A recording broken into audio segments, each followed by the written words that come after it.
নমস্কাৰ মৰাণা গগৈ। ডিব্ৰু-চৈখোৱা ৰাষ্ট্ৰীয় উদ্যানত এতিয়া তীব্ৰ সংকট। বাগজান অঞ্চলৰ তৈলখাদৰ পৰা নিৰ্গত হোৱা গেছ এতিয়াও বন্ধ কৰিব পৰা নাই বিশেষজ্ঞৰ দলে। অব্যাহত ৰাখিছে গেছ বন্ধ কৰাৰ বাবে বিশেষজ্ঞৰ দলটোৱে।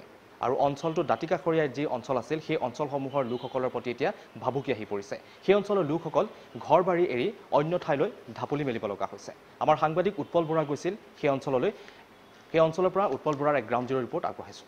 বনৰীয়া ঘোঁৰাৰ বাবে বিখ্যাত এই ডিব্ৰু-চৈখোৱা এতিয়া জীৱকুল পলাইছে, কাৰণ অহৰহ ইয়াত এটা আৱাজ, এটা ভয়াৱহ শব্দ একদম অহৰহ ইয়াত হৈ আছে। এই গোটেই পৰিৱেশটো এবাৰ চাওক, মই এবাৰ এই গোটেই পৰিৱেশটো দেখুৱাইছোঁ। এইসকল লোক বাগান অঞ্চলৰ লোক, তেওঁলোক বাগান অঞ্চলৰ পৰা তেওঁলোক আহিছে, ক'লাত কেঁচুৱা লৈ পেলাই ইয়ালৈ আহিবলগীয়া হৈছে। প্ৰাগ নিউজত এই দৃশ্যটো এইবাবেই দেখুৱাইছোঁ যে এই ছবিটো ৰজাঘৰে চাওক। অইল ইণ্ডিয়াক আমি আচলতে, আৰু আটাইতকৈ ডাঙৰ কথা যে ইয়াত গৰু ছাগলী মৰিছে। গৰু ছাগলী মৰাৰো ইতিমধ্যে আমাৰ ওচৰলৈ খবৰ আহিছে যে ইয়াত গৰু ছাগলী মৰিছে। মই এজন জ্যেষ্ঠ লোক, আপুনি অকণমান আগবাঢ়ি আহক, অকণমান। আপোনাৰ ঘৰ বাগজানত, এফালে আহক। কি হৈছে আপোনাৰ ঘৰত, কি কি হ'ল? মোৰ ঘৰত হাঁহ কুকুৰা আদি কৰি গৰু ছাগলী চব খতম। কি হৈছে? মৰিছে। তাৰপৰা এই শাক পাচলি মৰিছে, এই কালিৰ পৰা মৰিছে। কালিৰ পৰা মৰিছে আপোনাৰ হাঁহ কুকুৰা গৰু ছাগলী মৰিছে। মৰিছে আৰু শাক পাচলি সকলো কলগছ আদি কৰি মৰি গৈছে, তামোল গছ আদি কৰি মৰি গৈছে, চব মৰি গৈছে। শব্দটো হৈ আছে আপোনালোকৰ ঘৰৰ ওচৰতে হয়। মই কাৰ লগত কথা পাতিব পাৰিম? আপোনাৰ কি ক্ষতি হৈছে? মোৰ বহুতে ক্ষতি হৈছে। নিচেই কাষতে মোৰ ঘৰ, য'ত বিস্ফোৰণ হৈছে 1-2 নল যোৱাৰ পিছতে মোৰ ঘৰৰ ভিতৰতো, আনকি ভিতৰত সোমাই গৈছে। আৰু মোৰ দোকান আছে, দোকানটো বস্তু আদি কৰি বেয়া হৈ গৈছে। আৰু কলগছ আদি কুকুৰা চুকুৰা মই ঘৰলৈ যাবই পৰা নাই। গ'লেও প্ৰশাসনে মোক যাবলৈ বাধা কৰে। ঘৰত কি হৈছে কি নাই একো নাজানো। মুঠতে ইয়াত থাকিবলৈ দিছে, থাকিছোঁ, খাবলৈ পাইছে, পেটটো জীয়াই আছোঁ। তাৰ বাহিৰে মোৰ ঘৰত একোৱেই নাই। মই মাত্ৰ ইয়াত এইখিনি বিস্ফোৰণ হোৱাৰ পিছতো যে ক'ত ৰক্ষা পাম সেইটো মোৰ মানে কোনো সিদ্ধান্ত নাই। মাত্ৰ পেটটো বহুদিনলৈ ঘৰলৈ ঘূৰি যাব নোৱাৰিম, হয়তো নোৱাৰিম। মই আজি গৈছিলোঁ ঘৰলৈ, ঘৰৰ ভিতৰত এইটো মানে এনেকুৱাকৈ পৰি আছে। কি পৰি আছে এইবোৰ?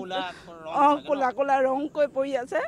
মুঠতে ঘৰৰ ভিতৰত সোমাবই নোৱাৰি, বৰষুণ নিচিনা পৰি আছে। হ'লেও মই গ'লোঁ আৰু মোৰ হাঁহ কুকুৰা বহুত আছে, গৰু ছাগলী আদি কৰি আছে। সেইবোৰ মই চোৱা চিতাটো বাদেই দিলোঁ।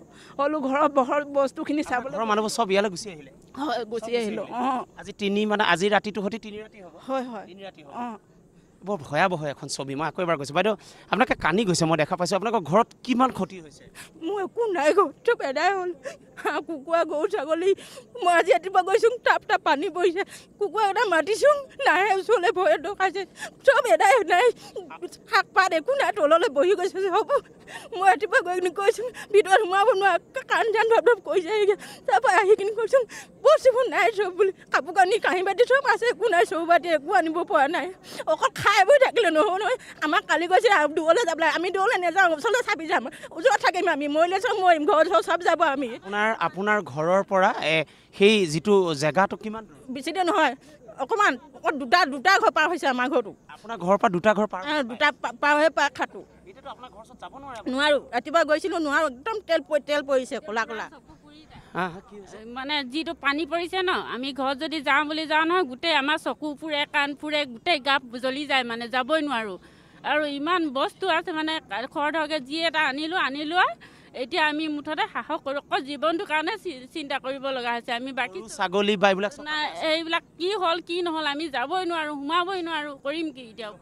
কানি কথাখিনি কৈছে। আমি আকৌ এবাৰ কৈছোঁ, বৰ ভয়াৱহ এখন ছবি। আপোনালোকৰ ঘৰত কি হৈছে? আমাৰ ঘৰত একদম ওচৰতে, আমি একো উলিয়াব পৰা নাই, অকল মানুহকেইটা বাচি আছোঁ। মানুহকেইটা বাচি থাকিলে নহ'ব, ইমান বস্তু অনিষ্ট হৈছে। আমাকতো কেতিয়া বন্ধ কৰিব? এইটো বন্ধটো লাগে, আমাক বন্ধ কৰিব লাগে। জুইকুৰা খালি আপোনালোকে গম পোৱা নাই কেতিয়া বন্ধ কৰিব? নাই পোৱা। আমাক খালি কৈ আছে বন্ধ হ'ব, কেতিয়া হ'ব খালি নাজানো। আমাৰ একো মানুহ চাবলৈ অহা নাই অইলৰ পৰা, কি কৈছে কি নাই। মই মোৰ সতীৰ্থ বিশ্ব আৰু বিপ্লৱৰ যোগেদি, সুৰজিতৰ যোগেদি মই গোটেই পৰিৱেশটো দেখুৱাবৰ বাবে যত্ন কৰিছোঁ। এই গোটেই যিসকল লোক, চবৰে চকুত এটাই আপোনালোকে ছবি দেখিব, খুব ভয় লগা এটা ছবি। তেওঁলোকৰ চকুত এটা ভয় লগা ছবি আপোনালোকে দেখা পাইছে, আৰু উত্তৰ নাইকিয়া কিছুমান প্ৰশ্ন। কেতিয়া ঘৰলৈ ঘূৰি যাম, ঘৰৰ আপোন চোতালখন আৰু ঘৰৰ আপোন পৰিৱেশটো কেনেকৈ পাম, এই ইয়াত এটা অনিশ্চিত ভৱিষ্যতৰ তেওঁলোক থিয় হৈ আছে।